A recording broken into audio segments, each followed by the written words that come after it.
আরে ছাড়ো তো সব বিদেশি মকটেল, আমাদের এই দেশীয় আমপোড়া শরবত কিন্তু সব মকটেলকে গুনে গুনে 10 গোল দিয়ে দেবে, তাও আবার এই পচা গরমে। আর শুধু কি স্বাদ, এর উপকারিতাও তো অনেক। শরীর ঠান্ডা রাখতে এর জুড়ি মেলা ভার। তাই তো ঘরের মানুষটা যখন এই রোদে পুড়ে ক্লান্ত হয়ে বাড়ি ফেরে, তখন কোনো দিকে না তাকিয়ে তাকে ধরিয়ে দিই হাতে এই 1 গ্লাস শরবত, তবে অবশ্যই কিন্তু খানিকক্ষণ জিরিয়ে নেওয়ার পরে। আর হাতে এরকম মন ভালো করা ড্রিঙ্কস পাওয়ার পরে তার রিয়াকশনটা তোমরাই দেখে নাও, খেয়ে দেখো বুঝতে পারবে।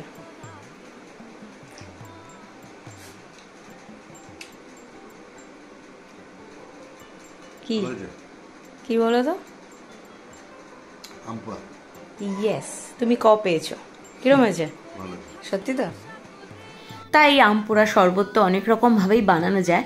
আজকে তোমাদের সাথে শেয়ার করবো একটা ইজিয়েস্ট ওয়ে। আর যাদের বাড়িতে মাটির চুলো নেই তারা কি করবে? তাদের অগত্যা আমার মতো এরকম গ্যাসেই পুড়িয়ে নিতে হবে। অনেকেই বলো গ্যাসে পুড়িয়ে নেওয়া খাবার খাওয়া ভালো না, কিন্তু কি করা যাবে বলো, মাটির উনুন নেই, তাই অগত্যা গ্যাসই ভরসা।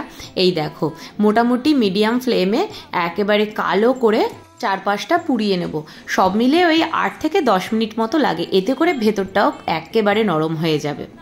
এইদিকে দেখো, ওই যে মশলা সোডার জন্য যে মশলাটা বানিয়ে রেখেছিলাম, ম্যাজিক মশলা, সেটাই বের করে নিয়েছি। এই দেখো, উপরে তো লিখে দিয়েছি কি কি দেওয়া হয়েছে, আর পরিমাণটা তোমরা ওই রেসিপিটায় গিয়ে অবশ্যই চেক করে নিতে পারো, ওখানে ডিটেলস দেওয়া আছে। এই মশলার থেকে 1/2 চামচ মতো নিয়ে নিচ্ছি, পুরোটা নেব না। এই দেখো, জাস্ট 1/2 চামচ নিলাম।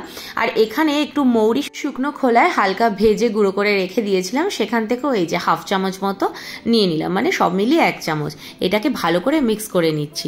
এদিকে আম তো পুড়ে গেছে, ঠান্ডা জলের মধ্যে খানিকক্ষণের জন্য ডুবিয়ে রাখছি যাতে ঠান্ডা হয়ে যায়। ততক্ষণে চলো আরেকটা মশলা বানাবো। এখানে 1/2 চামচ এরকম খুব সামান্য একটুখানি নিয়ে নিয়েছি লঙ্কার গুঁড়ো, আর 1 চিমটে বিট লবণ। তার সঙ্গে দিয়ে দিচ্ছি 1/2 চামচেরও কম একটু পাউডার সুগার। তিনটেকে একসঙ্গে ভালো করে মিক্স করে নিচ্ছি। এর কারণটা পরে দেখাচ্ছি, দাঁড়াও।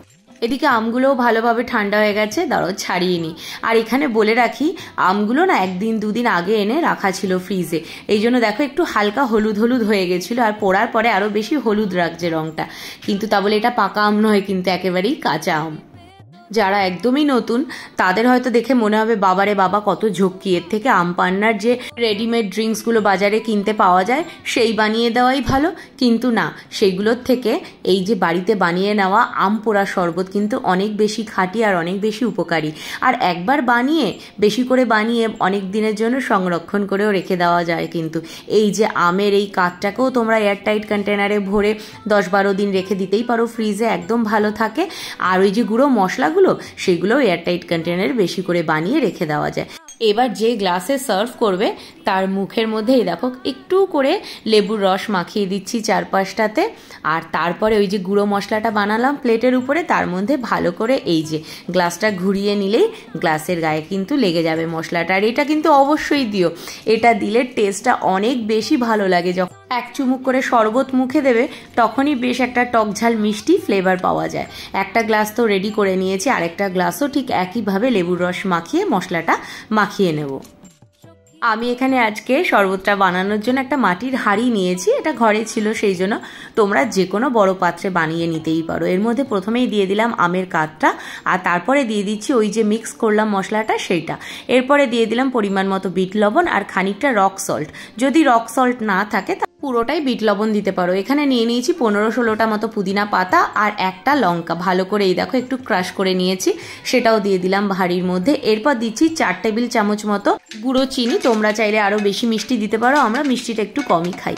দিয়ে দিলাম 1 ট্রে ভর্তি বরফের কিউব, আর দিয়ে দিচ্ছি এখানে ওই 750 থেকে 800 ml মতো ঠান্ডা জল। আর দেখো এই যে জলজিরার যে পাউচগুলো কিনতে পাওয়া যায় সেই পাউচে 3টে পাউচ মিলিয়ে যতটা হয়েছে সেটাও দিয়ে দিলাম হাঁড়ির মধ্যে। ব্যাস, এবার শুধু মিক্স করে নেওয়ার পালা। মোটামুটি বরফ আর জলের পরিমাণ মিলিয়ে যাতে 1 লিটারের মধ্যে হয়ে যায় সেরকমভাবেই নিও, তাহলে 3টে আম দিয়ে পরিমাণটা কিন্তু একদম ঠিকঠাক হবে। এইবার এই যে ভালো করে মিক্স করে নিয়েছি, এইবার আর দেরি না করে ঝটপট মশলা মাখানো গ্লাসে সার্ভ করে নাও।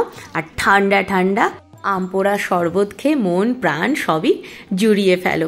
আর শুধু বাড়ির লোকের জন্য কেন, গেস্ট এলেও কিন্তু এটা ওয়েলকাম ড্রিঙ্কস হিসাবে ব্যবহার করাই যায়।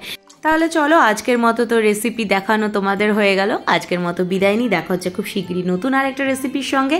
এইটা ভালো লাগলে অবশ্যই একটা লাইক কমেন্ট শেয়ার করতে ভুলো না। যারা এখনও পেজটা ফলো করোনি কি করতে হবে? আরে বাবা ফলোটা করে দিতে হবে তো। আর ইউটিউব থেকে দেখলে চ্যানেলটা সাবস্ক্রাইব করে পাশে থেকো। দেখা হচ্ছে খুব শিগগিরই, টাটা, চিয়ার্স। হেভি হয়েছে।